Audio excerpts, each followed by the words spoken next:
Regarde fermé. Là, le premier objectif, ça va être de déstructurer mon adversaire. Sur les mains, sur les coudes, je lève. D'accord? De manière à ce que son torse soit près de moi. Comme ceci. Je travaille. Je viens lever. Essayer de percer sa base. Une fois que son corps est près de moi, je viens ouvrir et mettre une vraie main au col. D'accord? Pas une moitié, une vraie main au col. Donc, ce qui me permet de le garder. Une fois que je suis là, je vais tout de suite monter mes pieds sur les hanches. Je suis là, pied sur la hanche et l'autre dans le dos. D'accord? Mon but, ça va être de lui faire une double attaque. De le feinter d'abord sur un étranglement, voir peut-être s'il marche, pour ensuite lui mettre le juji. D'accord?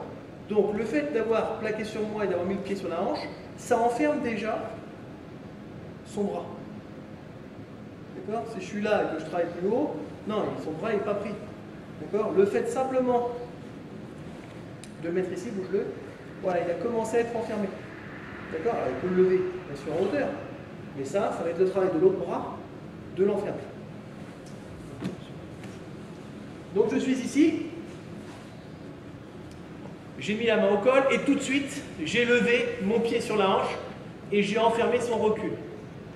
Maintenant, avec mon autre bras, je vais venir attaquer sur l'étranglement. D'accord? Donc, soit je vais loin, il ne défend pas et donc je l'étrangle. Soit il vient défendre, défend. Voilà, je suis ici. Et là, regardez bien. Moi, tout en gardant mon attaque sur l'étranglement, je continue progressivement, regardez, de remonter ma jambe. Elle passe du pied sur la hanche, je décale, regardez, et je monte une première fois au-dessus de l'épaule. Qu'est-ce qui se produit? Le bras se retrouve enfermé. Enlève-le. Voilà. Deuxième chose, j'ai mon bras qui est toujours en étranglement. Je suis ici, il défend toujours son étranglement, je continue, regardez. Je referme, je lâche mon étranglement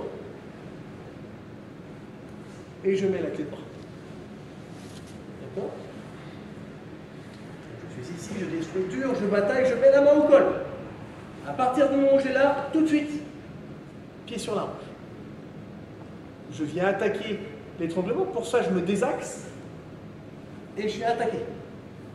Je ne suis pas obligé de le prendre très loin, mais il est important qu'il sente le danger pour qu'il réagisse. Quand il réagit, voilà, il met son doigt, je me décale, j'enferme. D'accord? Je suis ici, je décale, j'ai toujours pas lâché mon bras, ce qui pourrait faire que si je pousse un petit peu, avec ma main au col, si elle est bien placée, je l'étrangle. Je suis là, juste attendre. Bim. S'il est un petit peu moins placé, c'est pas grave.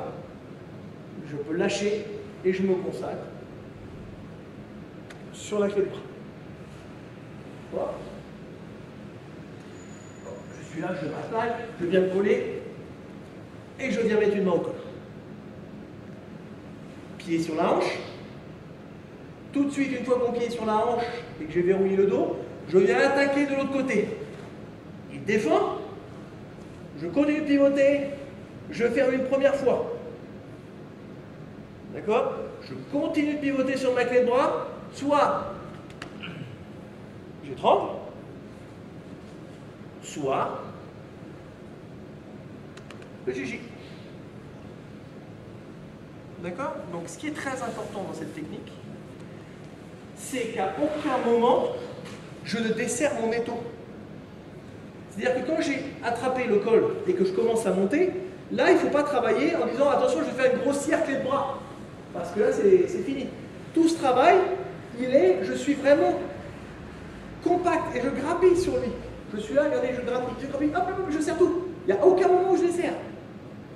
Je grappille, hop, je passe. Et à aucun moment, je l'ai ouvert. Si j'ouvre, il a le recul nécessaire pour esquiver cette clé de bras. Tout est compact. D'accord?